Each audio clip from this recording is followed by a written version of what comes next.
Well, thank you, Ron. And thank you, Michele Flournoy, Undersecretary of Defense for Policy in the Obama years, also a great scholar of many issues in American defense policy.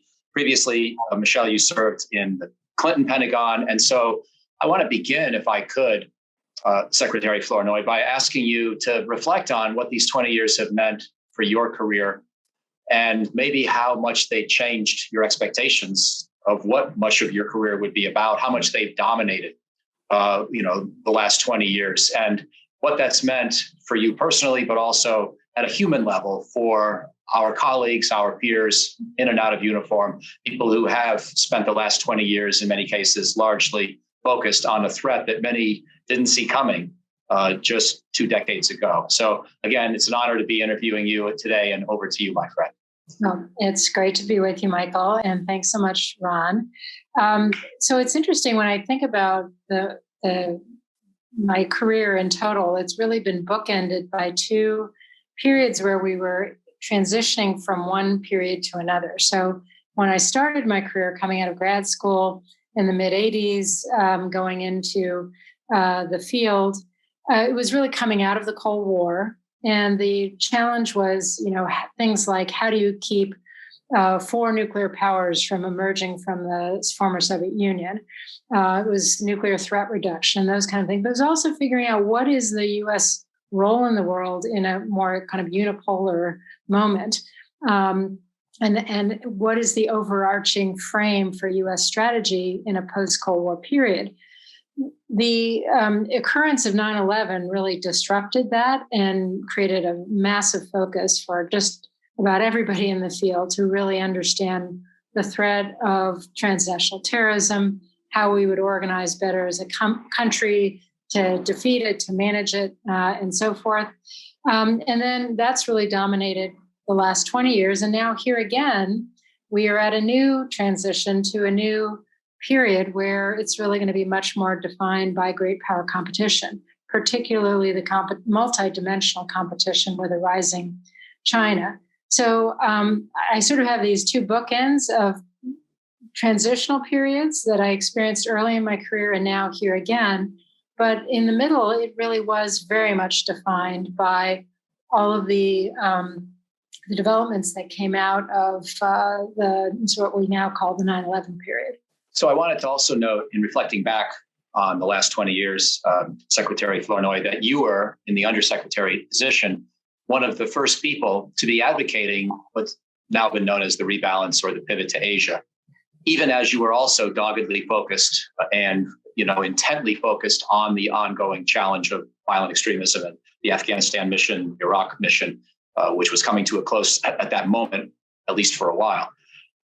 Did you find it hard to promote doing 2 things at once, essentially beginning to focus on Asia more than we had, but at the same time maintaining momentum in the war against extremism? Or did you feel like the system was conducive to that? And when you look back, do you feel like we were too slow in reorienting Pentagon and other priorities? Or do you feel like the pace was sort of okay, given all the competing demands on American forces and American policymakers?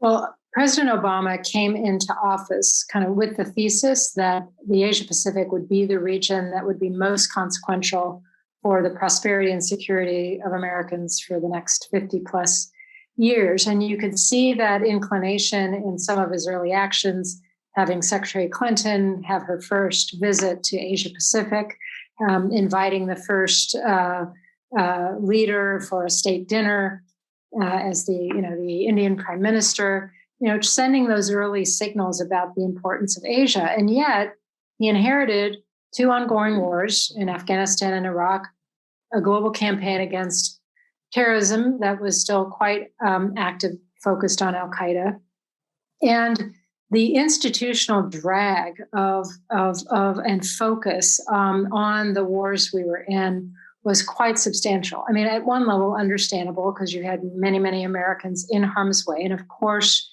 the leadership needs to focus on the policies surrounding those efforts. But it did, I think, slow down the shift from the wars we were in to a more strategic posture focused on shaping the future environment. And so it was slow. I think the rebalance was only partially executed during the Obama period.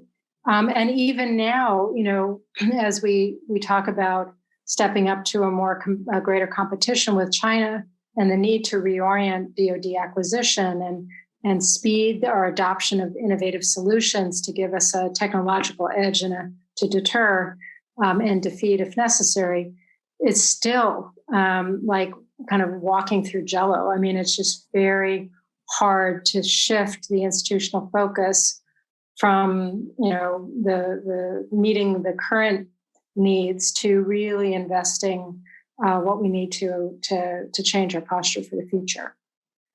So let me now ask you, if I could, to look back on the 20-year legacy to date, cognizant of the fact that you and I are speaking on August 31st, and I think it's only fair to you and to all listeners to underscore that this is taped 3 weeks before the conference, because 3 weeks can be a lifetime in national security matters.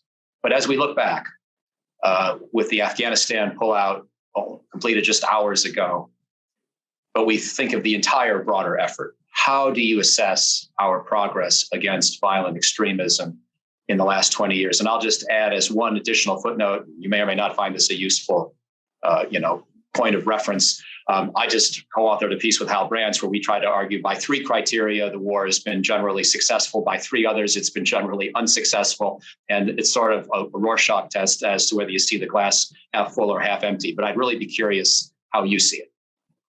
Yeah, I mean, I think it's a very mixed record. I think we've been very successful in preventing major attacks from external groups against the United States and, frankly, against most U.S. interests around the world. We've dealt very severe blow to al-Qaeda. It is a shadow of its former self, though not eliminated, as we see still in Yemen.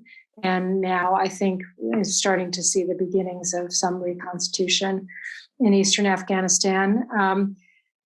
We certainly dealt a blow to ISIS in terms of taking away the territory, the physical territory of their caliphate. Although, again, we've just seen, the group is not gone.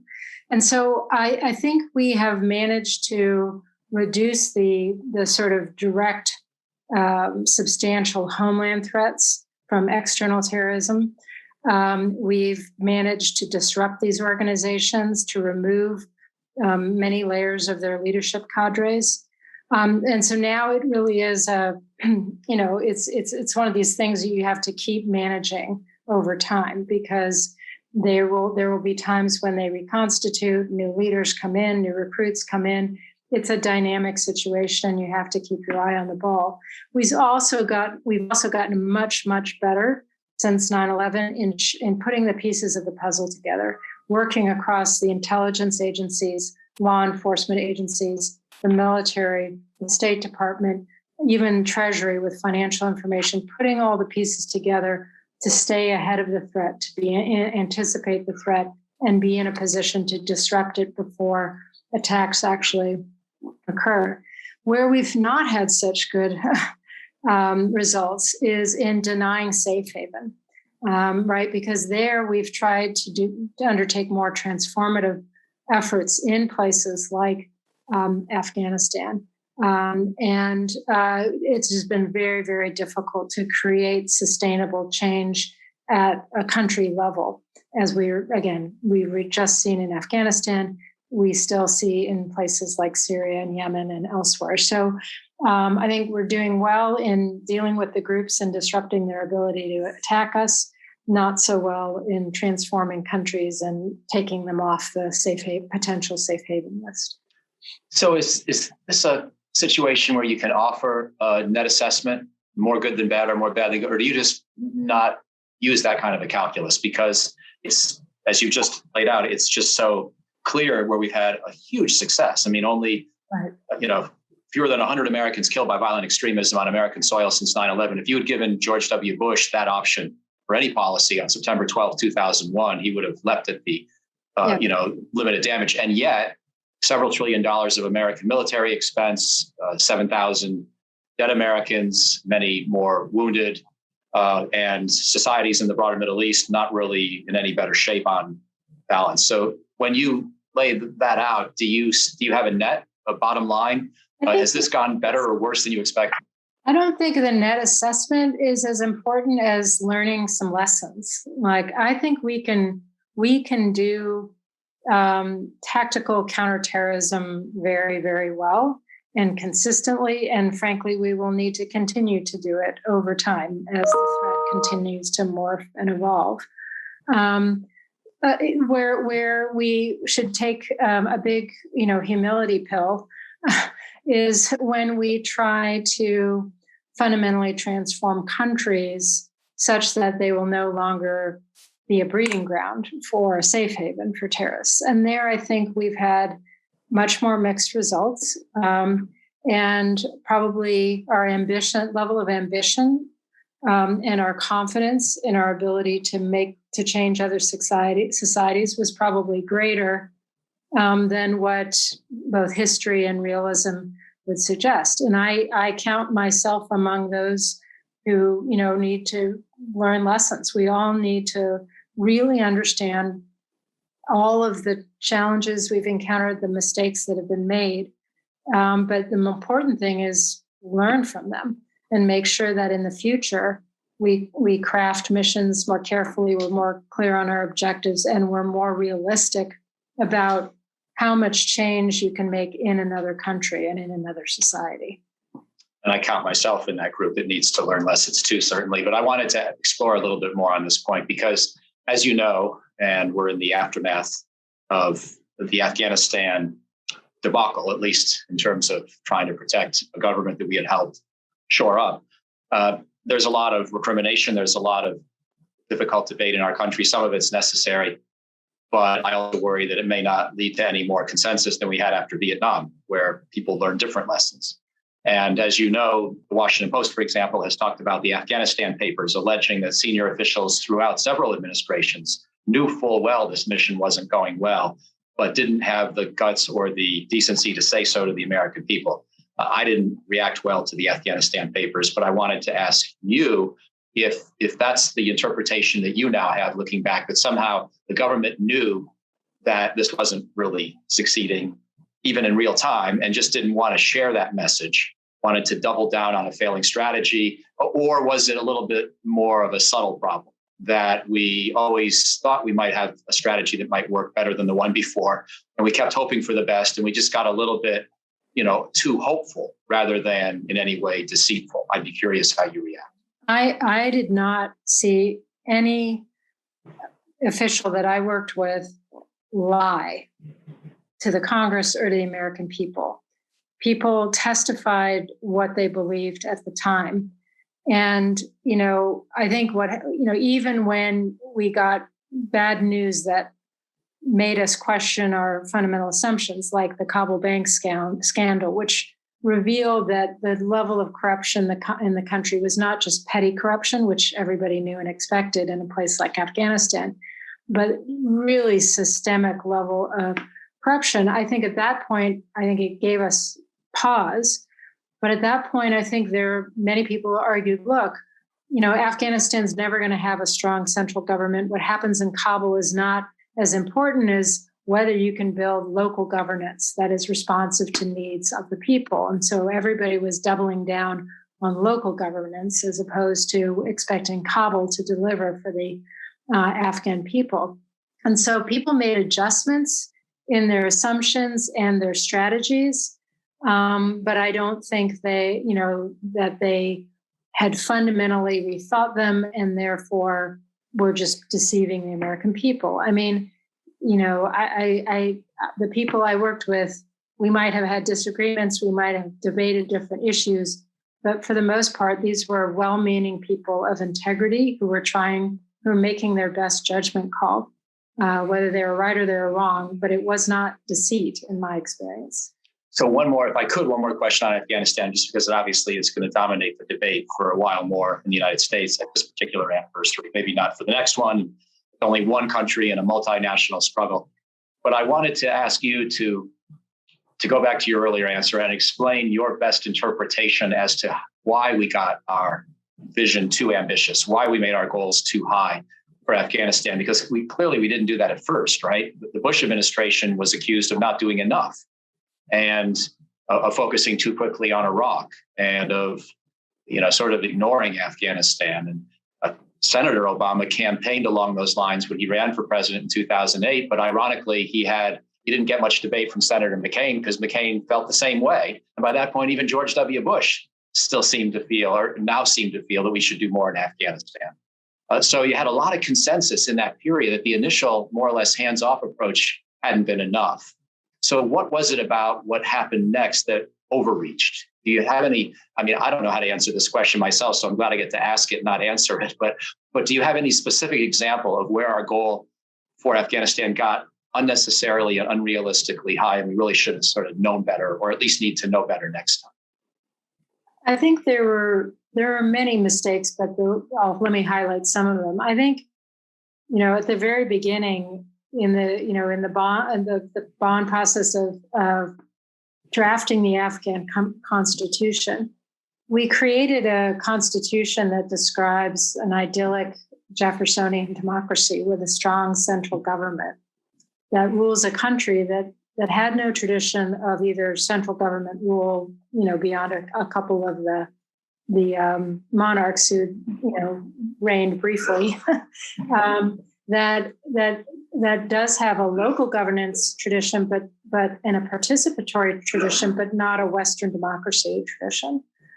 So we can start there. Then you mentioned the second huge mistake is we were actually making a lot of progress in Afghanistan when we distracted ourselves with Iraq, which we now understand was an unnecessary war in terms of, the casus belli turned out not to exist, right? The presence of weapons of mass destruction.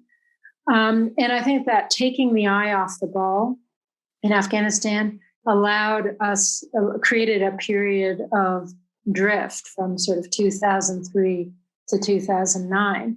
And by the time President Obama came in, urgent pleas from the military that we are losing this war. The Taliban is resurgent. We need more resources to deal with this and turn it around.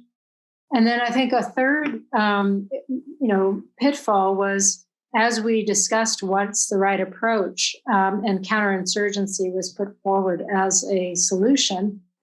What I wish we would have done in retrospect is to really look at the history of counterinsurgency and to say, give history a seat at the table in the Situation Room and say, under what conditions historically has counterinsurgency succeeded, and when and why has it failed? And I think we really taken the time to understand what are the conditions for success, what are the conditions that tend to result in failure.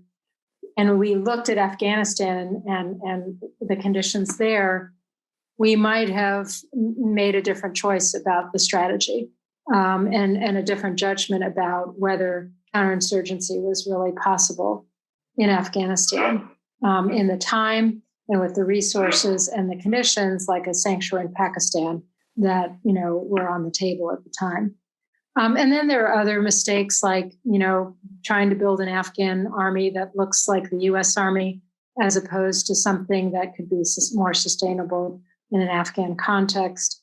There are all kinds of other, operational and tactical mistakes that compounded that. But I think there was some big misjudgments. And again, I, take responsibility for my role in those discussions. I wasn't a decision maker, but I was certainly part of the discussions. And, I think we all have to step up and take some responsibility and acknowledge that we need to walk away with some very clear lessons from this experience. Well, as a person who had less to do with it than you, but still was supporting some of the same policies, I would just give you a quick pat on the back for having looked at the various options that people could identify back then. I don't know that there were any great ones.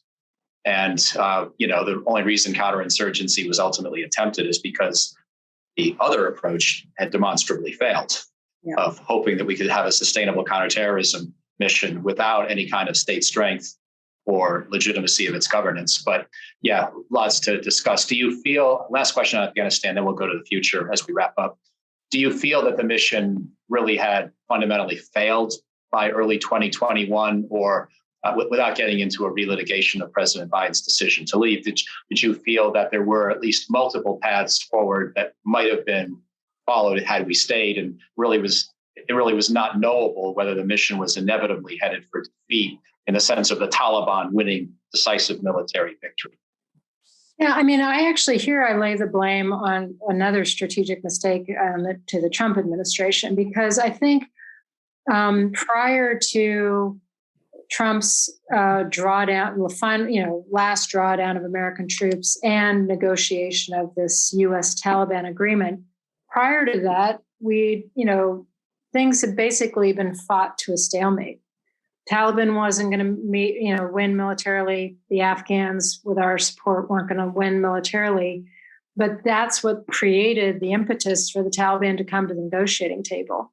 And the Trump administration, frankly, blew that opportunity. Yes, they empowered a negotiator to go and try his hardest to get a deal, but they did not back, that negotiator up with the full force and support and energy and resources of the entire U.S. government, working the regional diplomacy to apply pressure on the Taliban, working the international community, pulling out all the stops to try to translate a military stalemate into a political settlement framework and a permanent ceasefire. That was the key missed opportunity. And then to further withdraw, draw down troops and really bequeath to President Biden a situation that was not all that sustainable if the Taliban was going to start attacking the United States, if they were going to feel like we pulled back on our agreement, even if they weren't fulfilling their part of the agreement. They would say, okay, you're jettisoning, you're jettisoning your commitments, so we're going to start attacking you. Biden either had to strengthen that posture somewhat to kind of restore that stalemate situation and try to go back to the negotiating table, or he was going to withdraw. But I think sitting at the level that Trump left him was actually not a great option, or a long-term option, I should say. So I really put that one squarely at the Trump administration's feet. So now if we could begin to pull the pieces together and look to the future, and I wanted to ask you for your guidance for American policymakers going forward.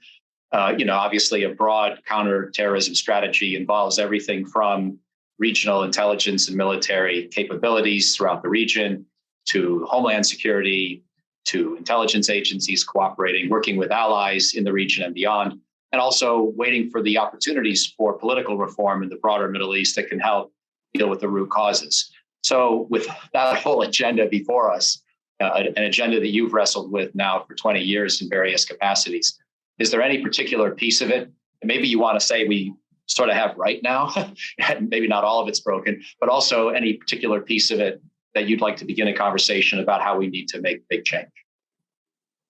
Yeah, I mean, I think that the piece that continues to work well, as far as I understand it, I'm out of government from the outside looking in, is, this fusion of the way in which the intelligence community, the law enforcement community, the military, state, treasury have come to work together to keep ahead of the various threat streams, to disrupt plots, to prevent attacks on the homeland or major U.S.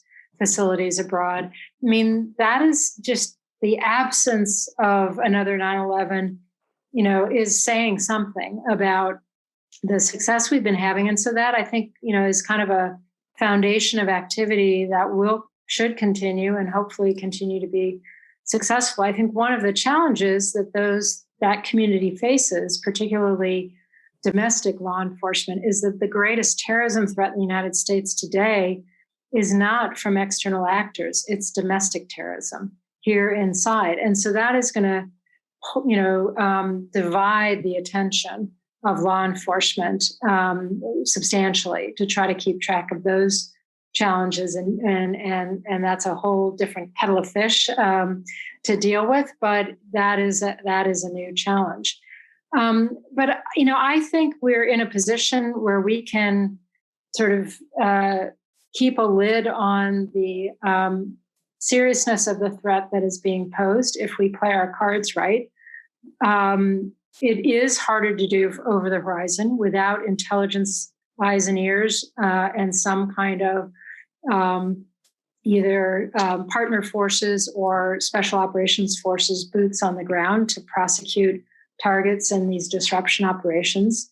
But I think that can be managed. I think for me, the biggest challenge right now is to lift our gaze and to see that the far greater strategic challenge we face is in this multidimensional competition with China, which has economic elements, technological elements, sort of systems competition, if you will, and security dimensions. And the name of the game on the military side is deterring China, deterring war between two nuclear armed powers, and really ensuring that China doesn't miscalculate and launch some aggression because they think the U.S. is distracted, or the U.S. is in decline, or the U.S. is dealing with COVID and all these domestic issues. So, they're pulling back. We really have to adopt a policy and a posture that ensures we shore up our deterrence with China. And that leads to what will be my final question. If you have a moment to reflect also at this level, because you did bring in broader U.S. grand strategy and national security and situated the war on terror or struggle against violent extremism within that framework. And I wanted to sort of come back to where we began and ask in a reflective way, looking back over your career and putting the moment today in historical perspective, how do you feel about American security right now? And how do you feel about our prospects for the future? Are you fundamentally optimistic that for all the problems and for all the 20 years of war on terror, that we are still well placed to protect our citizens, our territory, our way of life, our allies? Or would you describe yourself a little more, in the mode of being deeply anxious and worried that this is a moment in history that could look like, the 1930s if we're not careful, or wind up being the calm before the storm, or maybe not so calm period before the storm? Do you see where I'm going? How would you view your overall, or describe your overall view of where the United States is today in its grand strategy? I'm an optimist by nature, and I am a strong believer in the power of the United States and the American people to reinvent themselves. I mean, when you look at our history, being able to come out of, the Civil War, World War II, the Great Depression before that, Vietnam, the financial crisis, COVID. I mean, there's no other country whose hand of cards I'd rather play than the United States hand of cards.